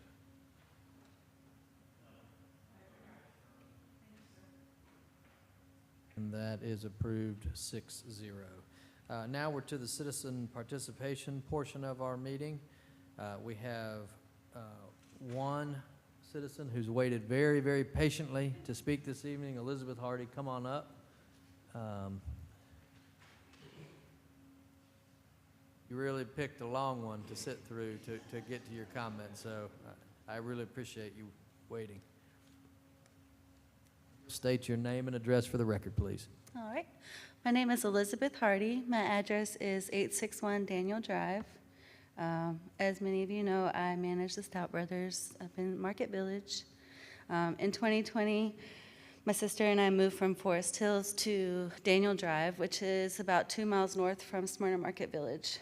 We really saw this area as have a lot of potential for growth. It's kind of in a sweet spot. It's 3 miles from downtown Marietta, 2 miles from downtown Smyrna. There's the Mountain to River Silver Comet Connector Trail that runs right in between there. So recently we got the addition of Smyrna Coffee, so that kind of helped this area go in the direction that we want to see it go in. Unfortunately, we recently learned that there's going to be a gas station food mart combination thing at the top of our street. This property is properly zoned as general commercial, so that allows for this type of building. And so while our neighborhood has changed for the better in our time here, we still have several challenges, such as homeless encampments that have happened on the edge of this property. If you take the time to drive north on Atlanta Road from here, about 1.5 miles north of this gas station property, there are 3 of these same things. They're awful. There's people hanging out outside of them. They're filled with like drug paraphernalia, selections, gambling machines. A lot of the food marts on the side sit empty. And it's just, I really hate to see something like the 4th one coming in this little bit of stretch of road here. In addition, there's, on the site plan, there is an entrance for this gas station that comes onto my street on Daniel Drive. There's not a lot of room right here, so we're concerned for the safety of this access point. I did speak with Rusty and Mark, and they said that someone is making an exception for this access point on our neighborhood. From what I understand, it doesn't meet the distance requirements per DOT. And we learned that because the gas station was proposed on the adjacent corner, which is the county side, and that access has been denied there for any proposed developments. So you just try to imagine like coming off Atlanta Road, and no one's going to use it just as a right exit. They're going to come in and out right there. The entrance for Daniel Drive is on an incline. It's not great the way it is. So I just wanted to come and advocate for my neighborhood and for the city, and, you know, hopefully it might make a difference. I don't know. But thank you so much for your time. I don't get to see you guys all in one place all the time. Thank you for your time. I appreciate it. Waiting tonight. I question for Scott. I don't remember this having come before us. And does that require a rezoning for that parcel? So we'll take a closer look at that.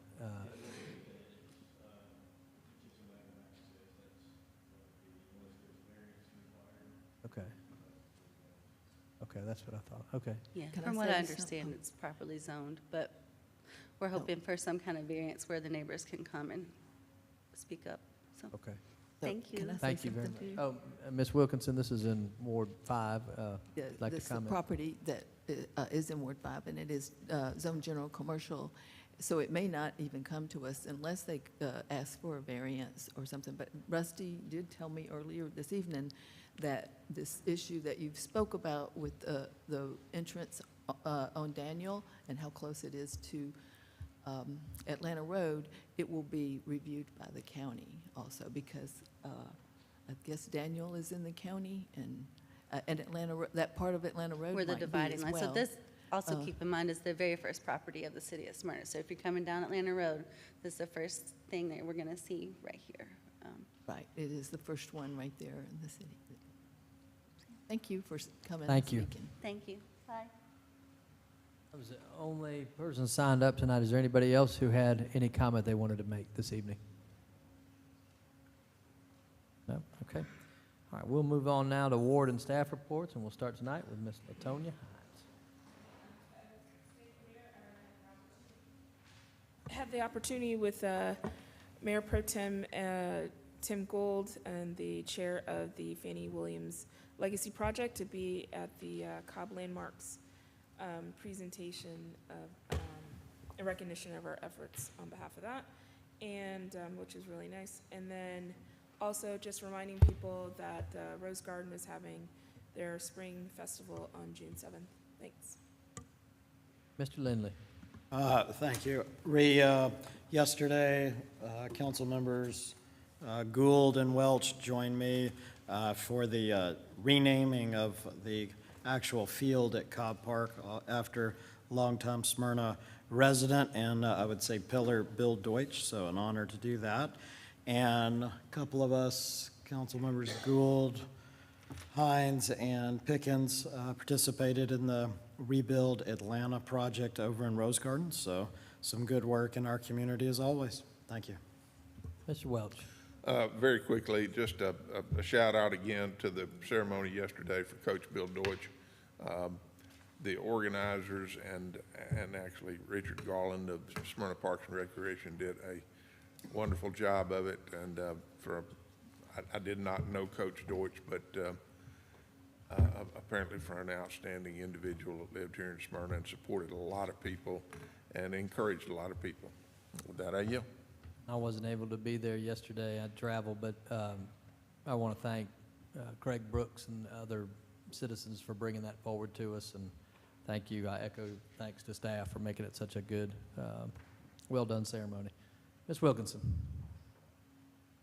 I just want to say congratulations to all the citizens that participated in the Citizens Academy and graduated this evening. It was neat to see them here and meet some of them at the reception beforehand, and also thank all of our businesses that were here tonight and celebrate their longevity in the city. And I yield. Thank you. Mr. Gould. Thank you, Mr. Mayor, and to echo comments by Councilmember Hines. Yeah, it was really nice recognition by Cobb Landmarks for our work on the Fannie Williams Memorial. So big thanks to the mayor, to the city council for allowing that, forming that committee and allowing the work to go forward. And what we end up with was really remarkable memorial for a remarkable woman. So I'm glad we were able to get that done. And such a busy time of year. Congratulations to Campbell High School grads. I think graduation is this Friday, and of graduates all across the state and from high school and college. And then also finally, just a shout out again to the high school, Campbell High School varsity soccer team boys win the 6A championship. Really remarkable accomplishment for the school, for the athletes, and even for the city. Thank you, Mr. Mayor. Mr. Oglesby. Yes, thank you, Mr. Mayor, and also Whitfield Academy for being runners-up. That's 2 high schools in our city that went to state in soccer. That's awesome for Smyrna, Georgia as a whole. Also, I want to congratulate all the youth softball from Ryan Park. They finished up this weekend. I was there with their 2-day-long tournament. So congratulations to all the champions in that, and also Smyrna Little League Baseball finished up with the majors having their championship on Saturday. So congratulations to all the winners, all right, and all the athletes. They all did well this year. Also, last but definitely not least, Smyrna, Georgia is hosting its inaugural Juneteenth Festival on June 19th, right outside on the green space, starting at 5 p.m. If you haven't heard about it yet, well, here's your announcement.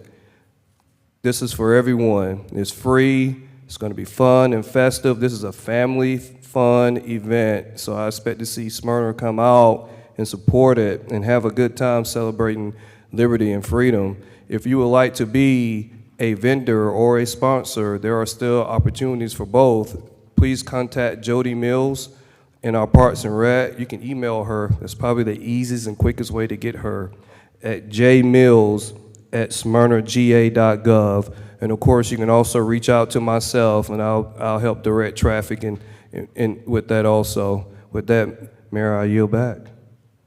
Kristen, anything tonight? Mr. Cochran. Mr. Jones. I've got a list of things I'd like to go over, but in the interest of keeping my new position, I'll just Yeah, forego that and get with you individually. Nice. All right. Ms. Heather. All right, that concludes our business. If there's no other business to be brought before this body, we'll say good night from the Jonquil City at 8:54.